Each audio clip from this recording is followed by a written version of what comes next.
Selamat datang di channel Indah Kirana, channel tentang alur cerita anime Donghua. Yang suka dengan alur ceritanya, jangan lupa subscribe ya guys, biar gak ketinggalan alur cerita menarik selanjutnya. Tanpa banyak bicara lagi, mari dengarkan alur ceritanya. Semoga terhibur.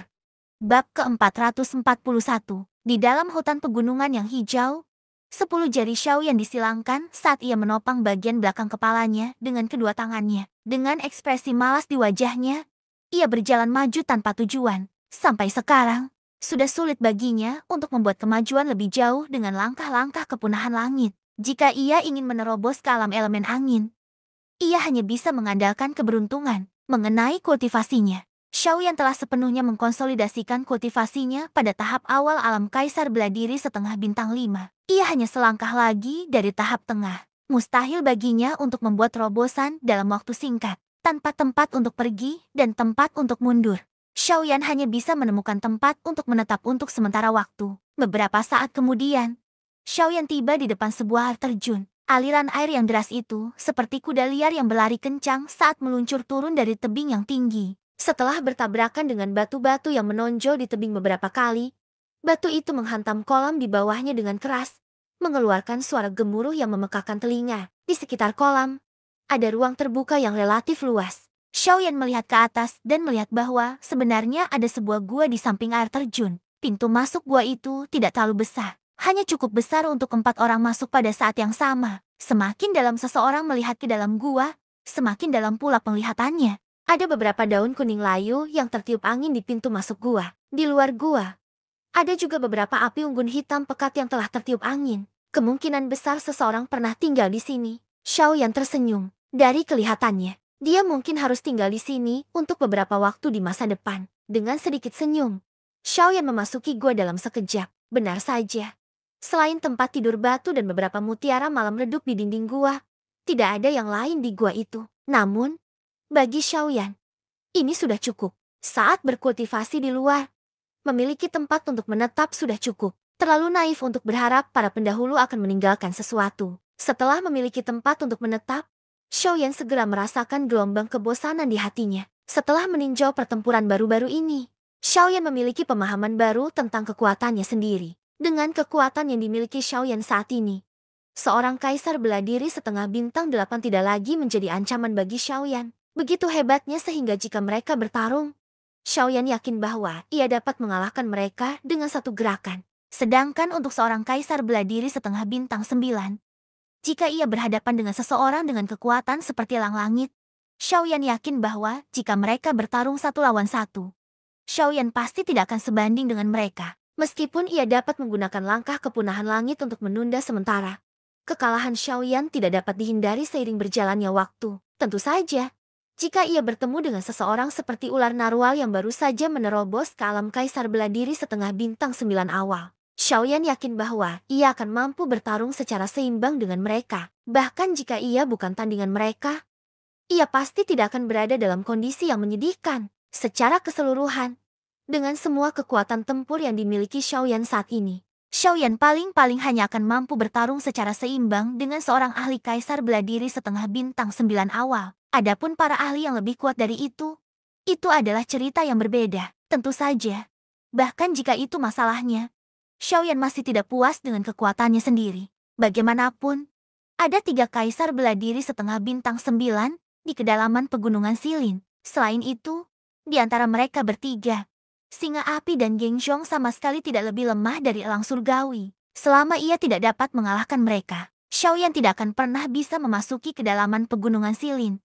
apalagi melewati seluruh pegunungan Silin. Hal lainnya adalah angin dingin yang aneh di dekat kedalaman pegunungan Silin. Angin dingin itu begitu menakutkan sehingga bahkan api surgawi Xiao Yan tidak mampu menahannya. Orang bisa membayangkan bahwa bahkan jika elang surgawi dan 2 lainnya tidak menghalangi Xiao Yan, tetap saja mustahil bagi Xiao Yan untuk melewati pegunungan Silin hanya dengan angin dingin. Memikirkan hal ini, tekanan yang tak terlukiskan tiba-tiba melonjak dalam hati Xiao Yan. Apa yang harus dihadapi sekarang tampaknya tidak sesederhana yang terlihat. Xiao Yan mendesah karena suatu alasan yang tidak diketahui. Tubuhnya, yang baru saja berbaring di ranjang batu, tiba-tiba duduk seperti ikan mas. Dia menggelengkan kepalanya dengan keras dan membuang rasa kantuk yang dalam dari tubuhnya. Kedua tangan Xiaoyan membentuk segel pelatihan saat dia duduk. Sebuah pikiran terlintas di benaknya dan metode ki mantra api di dalam tubuhnya mulai beredar. Seketika, energi alam dengan cepat berkumpul di atas kepala Xiaoyan dan menggumpal menjadi pusaran energi yang besar. Gelombang energi alam yang berbintik-bintik dengan cepat berkumpul di sekitar Xiaoyan saat ini seolah-olah mereka tertarik oleh sesuatu. Mereka dengan cepat berkumpul menuju Xiaoyan. Setelah disempurnakan oleh api surgawi di dalam tubuh Xiaoyan, mereka mengalir di sepanjang pembuluh darahnya dan beredar satu putaran sebelum bergabung ke dalam ruang pusaran di dalam tubuh Xiaoyan. Setelah Xiaoyan memasuki kondisi pelatihan yang gila, ruang kosong di samping Xiaoyan tiba-tiba menjadi terdistorsi. Sosok Guyu perlahan muncul. Guyu tersenyum tipis saat dia melihatnya Xiaoyan berlatih sekuat tenaga. Ekspresi puas muncul di matanya yang tua dan keruh. Dari tindakan Xiaoyan, Guyu dapat melihat bahwa Xiaoyan tidak lagi ingin mengandalkan kekuatannya sendiri. Saat ini, Xiaoyan hanya ingin menggunakan metode latihan normal untuk meningkatkan kekuatannya sendiri. Lebih baik mengandalkan diri sendiri daripada mengandalkan orang lain. Mungkin, itulah pikiran sebenarnya di hati Xiaoyan saat ini. Dalam sekejap mata, 2 bulan telah berlalu saat Xiaoyan berlatih berulang kali. Selama 2 bulan ini, selain berlatih doki dengan liar, Xiaoyan hanya memiliki segel penekan jiwa, dan langkah kepunahan langit pelatihan doki itu panjang dan sulit. Langkah kepunahan langit juga tidak berhasil mencapai panggung tersapu angin. Oleh karena itu, selain ini, Xiaoyan hanya bisa memusatkan pikirannya pada segel penekan jiwa. Setelah 2 bulan berlatih berulang kali, pada hari ini, Xiaoyan akhirnya menyambut hari yang telah lama ditunggu-tunggu di dalam hatinya. Bang! Saat suara bang yang teredam terdengar, pusaran di dalam tubuh Xiaoyan, yang seperti balon yang mengembang, tiba-tiba mengendur. Xiaoyan hanya merasa bahwa seluruh tubuhnya langsung menjadi ringan saat ini. Bahkan jiwanya pun gemetar. Kerja keras membuahkan hasil. Setelah berlatih dengan panik, kekuatan Xiaoyan akhirnya berhasil mencapai tahap tengah alam setengah kaisar bela diri bintang 5. Meskipun ini agak memaksa, selama kekuatannya telah menembus, Xiaoyan tentu saja tidak akan terlalu peduli dengan sisanya. Jalur pelatihannya gila sejak awal. Xiaoyan hanya melakukan sesuatu yang lebih gila lagi, tanpa diduga. Hanya dalam waktu 2 bulan, Xiaoyan benar-benar berhasil menembus tahap tengah alam kaisar setengah bela diri bintang 5. Bagi Xiaoyan, ini tidak diragukan lagi merupakan kejutan yang sangat menyenangkan. Itu karena ini berarti kultivasi dan kekuatannya akan meningkat sekali lagi. Kekuatan bertarungnya juga akan meningkat seiring dengan itu. Pada saat ini, Xiaoyan sudah membayangkan penampilannya ketika ia menerobos ke alam kaisar setengah bela diri bintang ke-6. Setelah berdiri, tubuh bagian atas Xiaoyan yang telanjang sedikit terpelintir. Seketika, ledakan suara tulang retak terdengar. Ini menyebabkan Xiaoyan tanpa sadar mendesah lega. Merasakan doki yang melimpah di dalam tubuhnya, Xiaoyan tersenyum tipis. Ia melangkah maju dan berencana untuk keluar dari gua. Pada saat yang sama, di luar gua, di hutan lebat, sekelompok besar orang dengan cepat bergegas mendekat.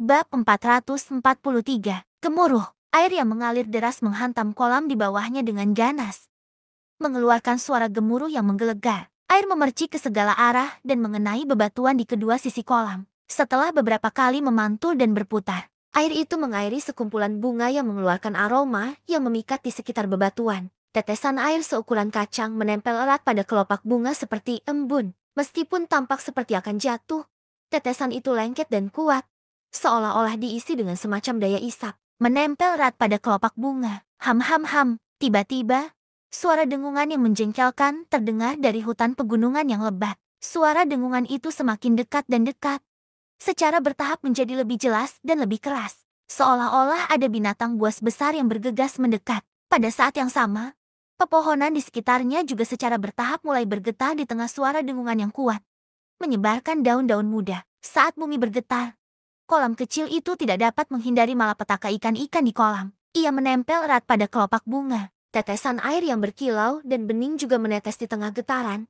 membasahi tanah di bawahnya. Pada saat yang sama, sosok itu menghilang. Haha, jalang kecil, beraninya kau mencuri barang tuan muda ini. Saat aku membawamu kembali hari ini, aku pasti akan membiarkanmu merasakan perasaan tidak bisa hidup atau mati. Di antara sekelompok kaisar setengah bela diri yang terbang ke depan, seorang pria muda yang mengenakan jubah brokat memiliki ekspresi menyeramkan di wajahnya. Sudut-sudut mulutnya terangkat menjadi senyum jahat saat dia berbicara dengan suara tajam. Saat dia berbicara, tubuh pria itu yang terbang ke depan Bergetar sekali lagi. Kakinya tiba-tiba menginjak batang pohon di bawahnya. Serutan kayu melesat keluar. Dan tubuh pria itu tiba-tiba melesat ke depan. Beberapa pria tua di depannya juga mengguncang tubuh mereka pada saat yang sama. Dengan kecepatan seperti kilat. Mereka dengan cepat bergegas maju. Di depan sekelompok orang ini, di dalam hutan lebat. Pada saat ini, ada seorang wanita muda yang mengenakan gaun panjang biru muda. Sosoknya anggun. Dan tubuhnya seringan burung layang-layang. Dikejar oleh sekelompok orang di belakangnya. Dia seperti rusa kecil yang panik saat dia berlari cepat melewati hutan. Pada saat ini, ekspresi serius terlihat di wajah elegan gadis muda itu. Menghadapi sekelompok orang yang seperti belatung yang menempel pada tulang, sungguh terlalu sulit baginya. Seorang setengah kaisar bela diri bintang 4 untuk melarikan diri dari mereka. Meski begitu, hati gadis muda itu dipenuhi dengan tekad. Dia sangat yakin bahwa selama dia bisa bertahan sedikit lebih lama, seseorang pasti akan datang untuk menyelamatkannya. Sayangnya, meskipun gadis muda itu memiliki niat seperti itu, sekelompok orang di belakangnya tidak ingin dia terus menjelajah lebih dalam ke pegunungan Silin. Itu karena mereka tahu bahwa jika ini terus berlanjut, mereka akan mencapai kedalaman pegunungan Silin. Itu bukanlah tempat yang dapat mereka capai dengan mudah. Wush diiringi suara angin kencang yang bertiup kencang. Angin kencang tiba-tiba menyerang dari sisi kiri gadis muda itu, menyebabkan ekspresinya berubah seketika. Haha, gadis kecil, permainan ini berakhir di sini. Itu bukan tempat yang seharusnya kau kunjungi. Suara serak tua itu perlahan terdengar di telinga gadis muda itu, menyebabkan ekspresinya langsung memucat. Dia tidak menyangka bahwa kecepatan lelaki tua ini akan menjadi sangat menakutkan dalam sekejap. Mungkinkah dia tidak menggunakan kekuatan penuhnya sebelumnya? Tepat saat gadis muda itu hendak meningkatkan kecepatannya dan menyerang ke depan, lelaki tua seperti hantu di sampingnya mengulurkan tangannya. Tangannya yang seperti tulang layu mencakar tanpa ampun dan dengan kasar membekas di punggung gadis muda itu. Doki yang menakutkan langsung meletus. Dengan kekuatan lelaki tua ini, menyerang gadis muda itu merupakan penindasan total. Doki yang menakutkan menyerbu tubuh gadis muda itu dalam sekejap mata, dan menyebarkan doki di dalam tubuh gadis muda itu dengan kekuatan yang merusak. Menyebabkan gadis muda itu tidak dapat menggunakan dokinya untuk beberapa waktu setelah dia terluka. Kruk, wajah cantik gadis muda itu langsung memucat setelah terluka parah. Tubuhnya yang indah terhuyung-huyung di udara dan mulutnya tanpa sadar memuntahkan seteguk besar darah segar. Aura seluruh tubuhnya langsung jatuh ke dasar. Namun, tidak disangka bahwa gadis muda itu bahkan tidak memiliki sedikit pun kesempatan untuk melawan telapak tangan lelaki tua itu. Sulit untuk membayangkan betapa menakutkannya kekuatan lelaki tua ini. Pada saat yang sama, ketika gadis muda itu terluka parah, tubuhnya yang halus juga jatuh ke tanah kosong di bawahnya. Tubuhnya yang indah berguling dan separuh tubuhnya jatuh ke dalam air. Air sebening es dengan cepat membasahi gaun panjang gadis muda itu. Pada saat yang sama, itu juga menyebabkan gadis yang hampir tidak sadarkan diri itu mendapatkan kembali kesadarannya. Saat dia membuka matanya, dia melihat sebuah gua gunung tak jauh di depannya. Ada sedikit cahaya neon yang berkedip-kedip di dalam gua gunung itu. Dari kelihatannya, pasti ada seseorang di dalamnya. Gadis muda itu berpegangan pada harapan terakhirnya saat tubuhnya yang indah dan lembut dengan paksa memanjat keluar dari air. Gaun panjangnya yang basah kuyup oleh air melekat erat pada tubuh indah gadis muda itu. Sosoknya yang sempurna benar-benar terungkap saat ini. Namun, saat ini, gadis muda ini tidak punya waktu untuk memikirkan hal ini. Langkah kaki gadis muda itu dengan cepat terhuyung-huyung menuju gua gunung. Di belakangnya, sekelompok orang juga mengikuti dari dekat. Mereka membentuk setengah lingkaran di sekitar gadis muda dan gua gunung.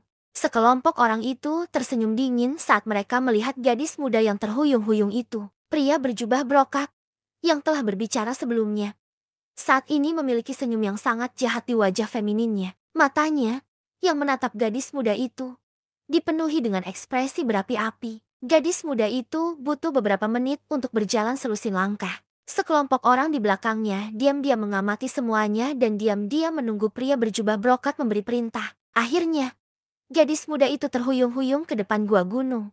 Matanya yang berkabut samar-samar melihat seseorang berjalan keluar dari gua gunung. Saat harapan berseri-seri di dalam hatinya, tubuh gadis muda yang terluka itu tak kuasa menahan diri untuk jatuh ke depan. Di saat yang sama, di dalam gua gunung, langkah kaki Xiaoyan juga terus melangkah maju. Lingkungan yang remang-remang di dalam gua gunung itu membuat Xiaoyan tanpa sadar menyipitkan matanya sebelum keluar dari gua. Penglihatannya pun menjadi remang-remang. Begitu Xiaoyan membuka matanya lagi. Tubuh yang halus dan menawan yang tiba-tiba muncul di depannya itu membuat hatinya langsung terkejut. Saat Xiaoyan tersadar, tubuh yang halus dan menawan seperti air itu sudah jatuh menimpa tubuh Xiaoyan. Gaun panjang yang basah kuyup oleh air itu menempel di dada Xiaoyan. Rasa dingin yang tiba-tiba itu membuat hati Xiaoyan merasakan sakit yang menusuk, seolah-olah ditusuk jarum. Pada saat yang sama, aroma unik milik seorang gadis muda juga menerkam wajah Xiaoyan. Xiaoyan pun langsung tersadar. Ia segera mengangkat tangannya dan mendorong gadis muda itu menjauh dari dadanya. Dalam sekejap mata, ekspresi wajah Xiaoyan tiba-tiba menegang. Perasaan lembut tadi membuatnya tersadar sepenuhnya. Orang di depannya yang telah ia dorong tampaknya adalah seorang gadis. Tangan yang telah ia dorong ke depan tanpa sadar mengepal. Baru kemudian ia perlahan menarik tangannya dengan wajah merah. Gadis muda itu, di sisi lain, jatuh ke pintu masuk gua dengan keras dan benar-benar pingsan. Kenapa kamu? Pada saat ini, sebuah suara yang dipenuhi dengan kebencian terdengar dari luar gua. Xiaoyan mengerutkan kening. Baru kemudian dia mengangkat kepalanya untuk melihat. Dia menemukan bahwa sebenarnya ada sekelompok orang lain di luar gua. Ketika tatapan Xiaoyan mendarat di wajah pemuda berjubah brokat di tengah kerumunan, dia akhirnya tidak bisa menahan tawa dingin. Jadi itu kamu. Sungguh kebetulan. Pemuda berjubah brokat ini adalah pemilik pavilion penembus langit di kota Mulberry di luar pegunungan Silin, yang disebut sebagai tuan muda dari keluarga Sun. Bab ke-444. HMP, harus kukatakan, kita benar-benar musuh di jalan yang sempit. Bocah, aku membiarkanmu lolos terakhir kali. Kali ini, surga telah mengizinkanmu bertemu tuan muda ini lagi. Jangan pernah berpikir untuk pergi hidup-hidup. Pria berjubah bordir itu menatap Xiaoyan dengan ekspresi dingin. Sudut mulutnya melengkung menjadi senyum dingin saat dia perlahan melangkah maju. Dia berjalan ke depan kerumunan dan mencibir Xiaoyan yang berada di pintu masuk gua. Oh, begitukah? Kau pikir kau bisa melakukannya? Atau kedua lelaki tua itu? Kau bahkan tidak bisa mengejarku. Jangan bilang kau ingin membunuhku. Xiaoyan mencibir, memperlihatkan deretan gigi putih. Dia menatap dua lelaki tua berjubah abu-abu di samping lelaki berjubah bordir dan mencibir lelaki berjubah bordir itu. Ketika kedua lelaki tua itu mendengar ini, wajah tua mereka langsung berubah pucat.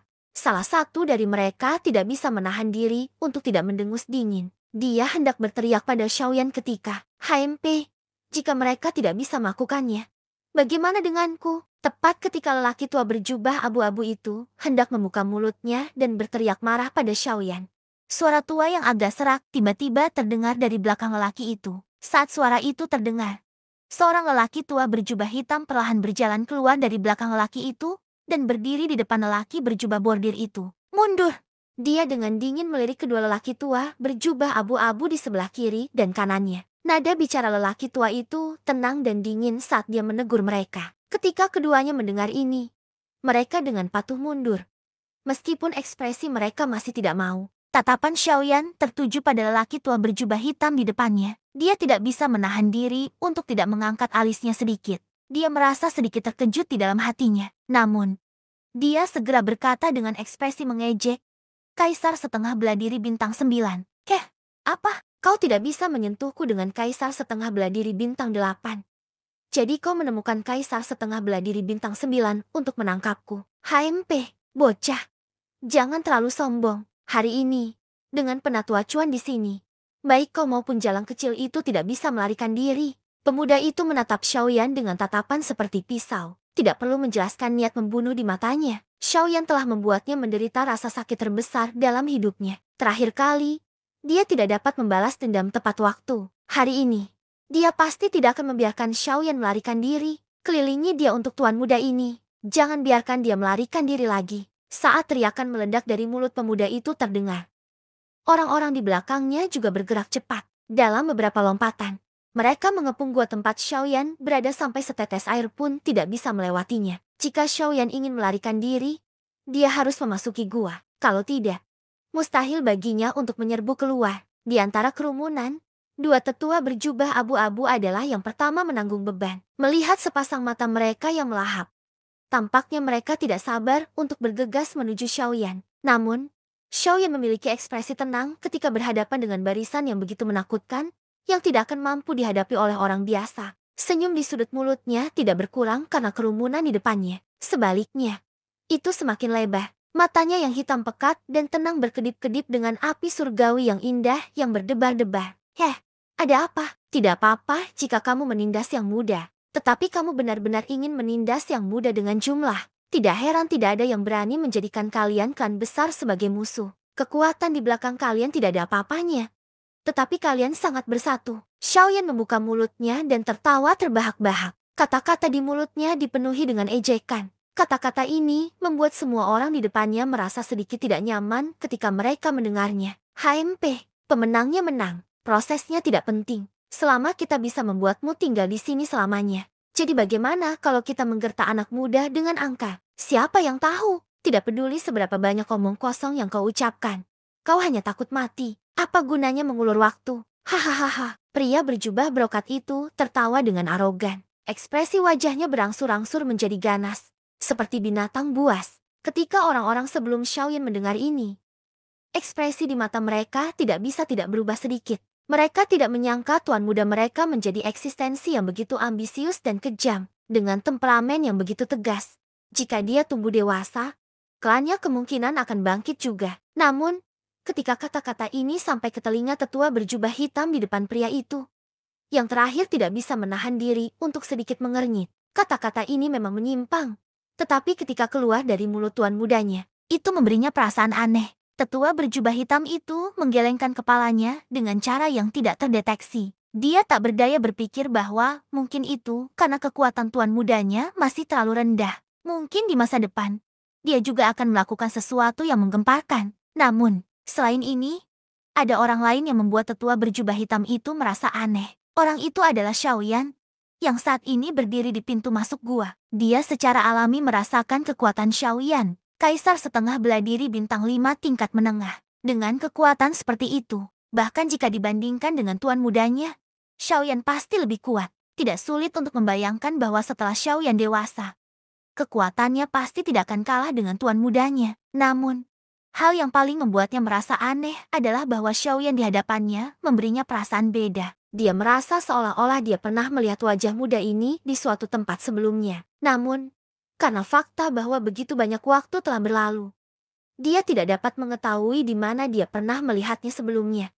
Kalian semua, serang, bunuh bocah ini. Namun, sebelum tetua berjubah hitam itu bisa mengerti apa yang sedang terjadi, pria berjubah warna-warni di sampingnya tiba-tiba berteriak dengan tegas. Dia memerintahkan orang banyak di depannya untuk segera menyerang dan membunuh Xiaoyan. Mendengar ini, orang banyak saling melirik. Segera, mereka mengangguk dengan berat tanpa ragu sedikit pun. Mereka semua melambaikan doki di tangan mereka dan berbagai senjata berbentuk berbeda segera mendarat di tangan mereka. Saat doki mereka mengalir keluar, tubuh orang banyak bergerak serempak. Mereka secara tak terlihat membentuk pengepungan yang cerdik dan dengan kejam menyerang Xiaoyan. Melihat orang banyak menyerang ke arahnya dengan eksplosif, ekspresi Xiaoyan tidak berubah. Hatinya benar-benar tenang. Tatapannya dengan acuh tak acuh menyapu kerumunan di depannya. Xiaoyan bergumam pelan dalam hatinya. 1, 2, 5, 7 bintang. 2, 8 bintang. Haha, sambil tertawa pelan dalam hatinya, Xiaoyan akhirnya mengulurkan tangan putihnya dari balik lengan bajunya tepat saat kerumunan di depannya hendak meraihnya. Tangan itu terkena sinar matahari yang berhamburan dari pintu masuk gua. Seketika, dia mengepalkan tangannya dengan lembut, dan sebuah penggaris hitam besar segera muncul di telapak tangan Xiaoyan. Haha, 7 orang, 1 penggaris untuk setiap orang. Bagus sekali. Saat gumaman lembut itu keluar dari mulut Xiaoyan, sebuah api surgawi yang indah tiba-tiba melonjak keluar dari pergelangan tangan Xiaoyan. Itu berubah menjadi banyak ular api yang indah yang dengan cepat melilit penggaris besar di tangan Xiaoyan. Setelah itu, penggaris besar itu diayunkan begitu ketujuh sosok itu mendarat. Penggaris 7 lapisan. Penggaris pemecah langit. Saat teriakan ledakan yang mengguncang bumi terdengar, badai doki yang menakutkan tiba-tiba menyebar ke segala arah dengan tubuh Xiaoyan sebagai pusatnya. Kekuatan yang menakutkan itu langsung menghancurkan gua di belakang Xiaoyan dalam sekejap. Saat aura menakutkan ini menyebar, tetua berjubah hitam itu juga langsung mengangkat pandangannya. Matanya menunjukkan keterkejutan saat dia melihat Xiaoyan. Mulutnya terbuka lebar saat dia berkata dengan kaget. Xiaoyan, bersambung ke bab selanjutnya.